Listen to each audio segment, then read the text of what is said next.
I got to tell you, I'm about ready to throw on any one of those 2,000 variations of Oregon colors and run through a brick wall. I'm kind of fired up. We got Ryan Winters here from Sports Chat 503 talking Oregon football. And Ryan, it's great to see you as always. Mark, thank you so much for having me. You're the best.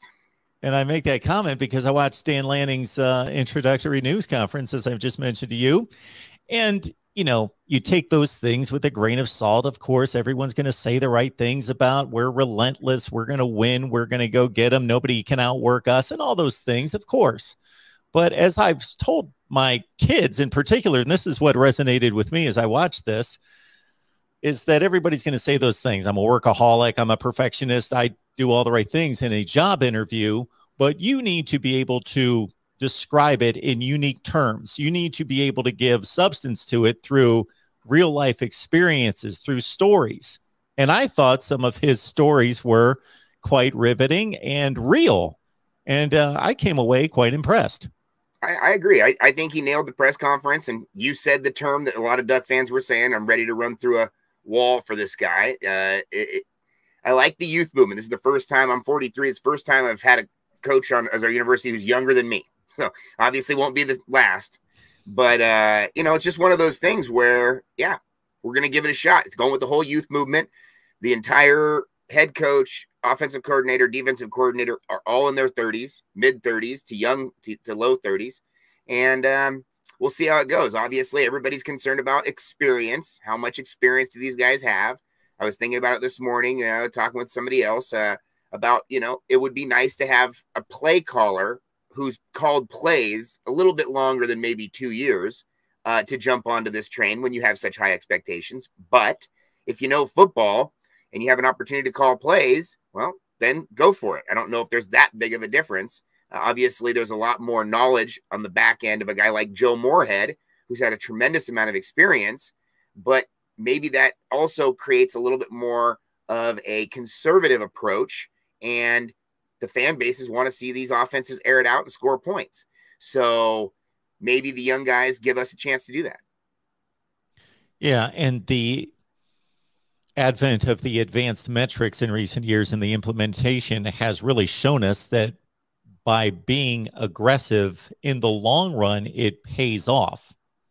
In regards to taking those fourth down gambles and such, it pays off in the long run. The percentages tell you more possessions, you keep the ball, all those sorts of things, obviously depending on a number of aspects in addition to that. Yeah. So you'd mentioned to me before we started to record, Ryan, 4 to 5 years. Are Oregon fans prepared for that, or are they thinking Mario Cristobal had us here, Dan Lanning's going to take over, and we're going to start here and just keep going? Right. I think that's kind of the glass ceiling, right? That's that thing that we've been, as Oregon fans, have been in that conversation a couple different times, but this is not a program that you can compare historically to any other program in the country with its rise over the last 30 to 20 to 15 years, whatever case you want to look at it. It feels as if this is a team that needs to do more than what they were doing in the last year. Yes, there were some great recruiting classes, but it felt like the on-field coaching might have been limited, and the outcomes were not what they desired. Even though you were winning games this year, you were winning them very close, and you had some real questionable calls, it felt like. So, you know, going forward, I think this guy has a lot of pressure on him to win right now and take this team to the next level. And I seriously don't know if he's going to be able to do it until he does it. And I don't think that that's ever been the case, you know, for Oregon to be able to get a proven head coach. I think most of the time, if you go back to Oregon's track record, they've hired, for the most part, inexperienced head coaches that were experienced offensive coordinators.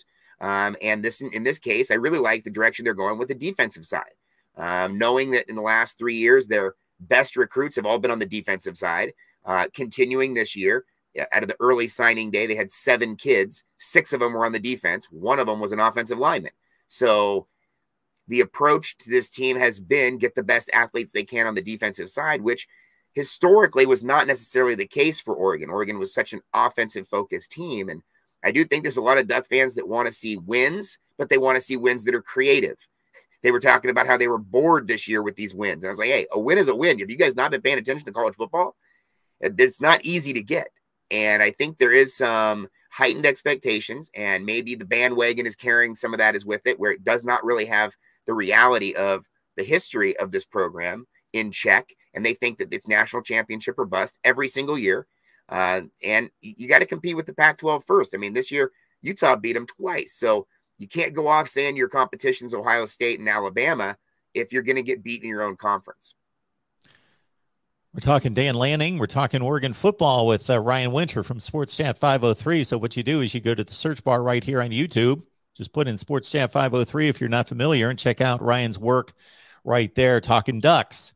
And, of course, there's a bowl game coming up against Oklahoma, we hope, because of the 2020 was the COVID regular season, and hopefully this is not becoming the COVID bowl season here in 2021. The other thing that strikes me about Dan Lanning is it's difficult for these coaches. Now, they're paid a ton of money to either continue a good thing in this case or take over a disaster and rebuild it. And they get dropped out, on campus, and they don't know what's going on, especially coming from, although he did coach at Arizona State here fairly recently.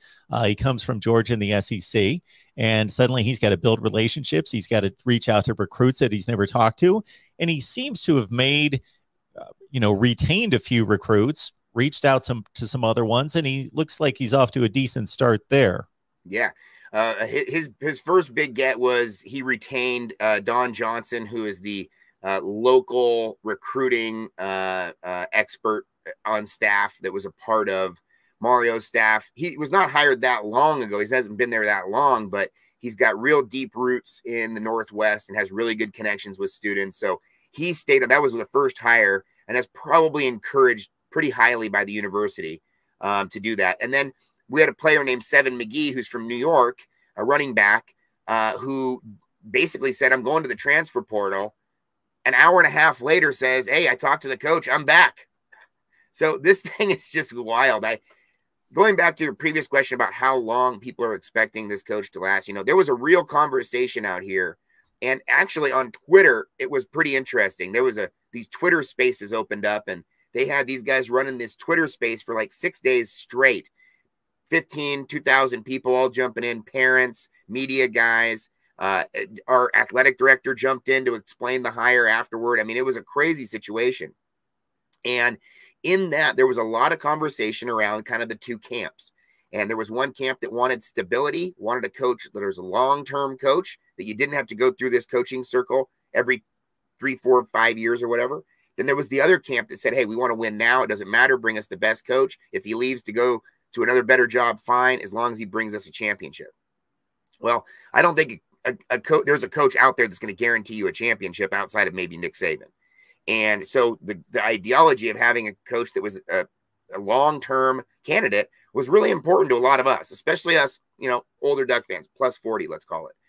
And so this is a guy, I feel like, who, if you give him a little bit of a window, maybe it's a 4 or 5 year window, like I was saying, at least he's going to be here and has that consistency and at least support from the university. I would hate to see this guy come in year one, struggle a little bit, and have the fan base completely turn on him and try to force these coaches out to bring somebody else. I don't think there's an automatic fix. I think you need to build from within like we've done in the past. And I think this is a really good fit. I think you get the best defensive coordinator in the SEC this year, basically, who's the youngest up-and-coming coach. If Oregon doesn't pick him up as a coach, next year he'll get picked up by somebody else as a coach. And if you can maybe have a young guy who does not maybe have roots out here, be able to get out here and build roots, maybe he doesn't want to leave. Maybe he does stay loyal to the program. And even with success, maybe doesn't go anywhere else. The big thing was in this Twitter Spaces deal, his brother jumps in, and his brother is talking about how they're from Kansas. He's like, you don't have to worry about the dream job, people. There's no dream job out here. He's not going to Kansas. But it was amazing to see how the fan base came together, the alumni, the former players, current players, media people, all came, parents, moms, dads, speaking on all of this stuff and what they wanted out of a new head coach. And then here comes the news. And then here comes the athletic director to basically say, thanks for the support, and here's what you get. And then he starts taking questions from the audience. I mean, it was a fascinating situation. And I think really the social media movement going forward, I think is going to have a lot to say in a lot of these fan bases having a little bit more of a voice in shaping the future of their programs. Ryan Winter, Sports Chat 503, right here on YouTube. Please check out his work. And Ryan is so gracious to come on here on a regular basis to break down the Ducks for us. Well, Bo Nix broke your heart once. Hopefully he doesn't break your heart in a different way. Hopefully he does what he did against you, for you a number of times when he pulled a rabbit out of a hat with about 9 seconds left in a game that the Ducks had in hand 21-6 earlier in the fourth quarter. Of course, we're going back to the 2019 opener in Jerry's world, where Bo Nix was starting his first game ever. A lot of hubbub around him, but he starts, doesn't play rather well, but he performs in the clutch and wins that game, an exciting one. And here he is a few years later, and he's all yours. Wow. Did not see this one coming. To be brutally honest, you knew the transfer portal was going to be active for a lot of teams this year. It's just there's so many guys in the transfer portal, and that's how it's working now. College free agency, basically. Well, Oregon has 3 young quarterbacks, and they had Anthony Brown, who was the established senior starter, and they were not going to upset the apple cart this year. You knew the coaching staff was going to stick with him the entire time, especially after he won the Ohio State game. Writing was on the wall. There were a lot of fans that wanted the young guys. They wanted Anthony Brown to be sat at a variety of different points during the year. They wanted the young guys. They're talking about it right now for the bowl game. And Ty Thompson is the youngest of them, 5-star quarterback, has all the tools. Robbie Ashford is the COVID freshman, and Jay Butterfield, COVID freshman. They're basically sophomores, but that year doesn't count against them. So you basically have these 3 guys. The way that we're looking at it, we're thinking, okay, now that you got the senior out of there, you're going to have a real true competition between these 3 quarterbacks that all look like they could start and don't really know what kind of offense you have. So you have kind of 3 different type of quarterbacks. You've got kind of the dual threat, the pocket guy, and then kind of the tweener with Ty Thompson. And then all of a sudden, here comes the storylines that you're going to get these coaches. Kenny Dillingham comes in as the offensive coordinator, who worked at Auburn, Bo's freshman year, and was the offensive coordinator during that game against Oregon. And he comes in as the offensive coordinator. The moment that happened, people start talking on Twitter, hey, what if Bo Nix transfers? I mean, I saw it right out of the gate. Then you have him do the transfer portal, and it feels like, here we go. Here it comes. He posts the thing. And again, this is such a weird situation for him because, he's like Auburn royalty, right? His dad, the family's so deeply entrenched there. Obviously, that was the whole storyline in that game, that here comes the kid, who was at the game against Oregon when they won the championship. Cam Newton had the pictures of him on the sideline with the jersey on and whatnot as a little guy. And has not been the greatest quarterback for Auburn, right? He's been up and down. The good have been good. The bad has been bad. A lot of Auburn chatter back and forth with my channel and just discussions back and forth saying, hey, we're glad he's leaving. Other people are like, he's going to be awesome for you. The SEC is so much better than the Pac-12. You can't compare how he did out here. And I was really, really concerned that they were going to try to do some sort of thing with a transfer quarterback, because I do think that you could go into next year with these young guys and just ride it out and get yourself into a situation. But new coaching staff probably wants to guarantee a little bit more on their plate, at least with guys who they've worked with before. This gives them a very unique opportunity to bring in a guy who's ready to go. He's coming off an ankle injury. I don't know how well he's going to compete in the spring, if at all. Is he just going to come into fall camp ready to go? I mean, it could be a real danger zone. So my hope and goal for the team would be to retain all 4 of those quarterbacks as long as they can. Because to me, it feels like once you brought this guy in, transfer portal, here we come for the other quarterbacks. Especially in that area of the country, he's going to remind people at times of Russell Wilson, because he can really circle around the field and dodge defenders, and he can do some crazy things, in a positive way. And I do think he's progressed in regards to cleaning up mechanics, better decision-making, that sort of thing recently, as opposed to what he was when he was that true freshman at that point. But yeah, Auburn royalty, decides to leave and comes to Oregon in a crowded yet otherwise inexperienced quarterback room. Ryan Winters breaking down the Ducks for us. Oklahoma, Oregon, man, on paper, in terms of brand names, that sounds like an amazing game, but who knows what we're going to get out of this thing.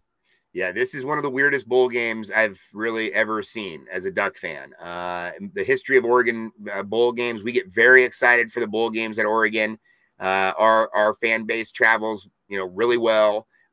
We had a consistent about 10-year stretch there where every bowl game really mattered. Even the ones where we got bumped out of the national championship and had to go to a Alamo Bowl or a Rose Bowl, whatever the case may be. All of them are incredibly important to the fan base and to the teams. And this one, it feels like, is going the complete opposite direction. This feels like more of an NFL preseason game. It feels like guys don't really want to be a part of it. They don't want to get hurt. Some of the guys are going to go hard to put film on tape. You don't really know who you have. Oklahoma's had a humongous amount of players opt out. It feels like they're basically their whole defensive. Anybody with more than like 20 tackles is already gone for the year. You don't know what you're going to have. It's going to be great for the young guys. I mean, it's going to be a really cool opportunity for them. On paper, we love this matchup. I mean, obviously, the way that it worked out is just so surreal. Most of the time in a bowl game, you kind of have one team trending up and one team trending down. Maybe one team loses a coach, and they have the interim coach. The other team is super pumped to be there and is trending up. You saw this with like Boise State, Oklahoma, or other of those matchups where the bigger team is kind of disappointed to be there and they kind of come out flat. And maybe the team that's on the rise comes in and just plays hard. Both these teams feel like on the downward spiral. They both lose their coaches. They both don't really have an identity going forward. They've got bits and pieces that they know they're going to have for next year. But, I mean, this is an Oklahoma team that started what could have been the Heisman candidate to start the year. He's already gone. He already hit the bench. He already hit the transfer portal, Spencer Rattler. So, I mean, this is such a weird year for both these teams. I do think Oregon wants to win this game, and they want to go to Texas and play well and have recruits there and show that their brand is not diminished. The two Utah losses were absolutely brutal. They were god-awful. It was almost like one of those fights where the guy gets basically knocked out. The ref picks him up, doesn't end the fight, lets him keep fighting, and here comes the next one. It was like the same exact thing. And so that was a frustrating way to end the season for the Ducks. So if they can end the season on a positive note in this bowl game, then it makes the end of the year feel a whole hell of a lot better instead of that cloud of that Utah game. Now, going forward, Oregon gets to host Utah next year. Could be a little different situation at the end of that year, and that could be a real incredible game to look forward to. So we're already setting the table for next year. Start the year at Georgia. Super pumped up about that game. I think there's more Duck fans who are going to right now book tickets to go to Atlanta to go to the first game against Georgia than they are going to this bowl game. It feels like this is kind of a weak end of the year for both of these teams. Even though it's a good bowl and it's a good matchup, and like you said, on paper, brand name, Oklahoma, Oregon would be an awesome matchup, and I think it actually still will be. Both these teams are deep enough with their recruiting that they can put out a quality product, even with their too deep. So, but it does look like Oklahoma has the better chance to win in this one. The way Oregon's offense has worked lately, it feels like Oregon's going to have to score a lot of points to hang with Oklahoma because Oklahoma's going to put points on the board. Always a great conversation with Ryan Winter from Sports Chat 503, Oregon, Oklahoma, Alamo Bowl. Hey, we'll take the football any way we can get it because it's going to be a long, long time before we see any more. That's for sure. Absolutely. Ryan, Merry Christmas. Happy holidays. We appreciate you being here. You know that. And hope your family's doing well. And again, Merry Christmas. And we hope to see you soon. Yeah, Merry Christmas to you too, Mark. Can't thank you enough for all you do for college football. Obviously, it's a 365 thing for you, but at the end of the year, we really have to give thanks to you because you keep this thing moving forward. You do a great job. The call in, you give opportunity for a lot of people to voice their opinion, and it's you over Feinbaum every day of the week. I respect Paul a lot too, but I just love what you do on your channel and what you do for college football. So thanks so much.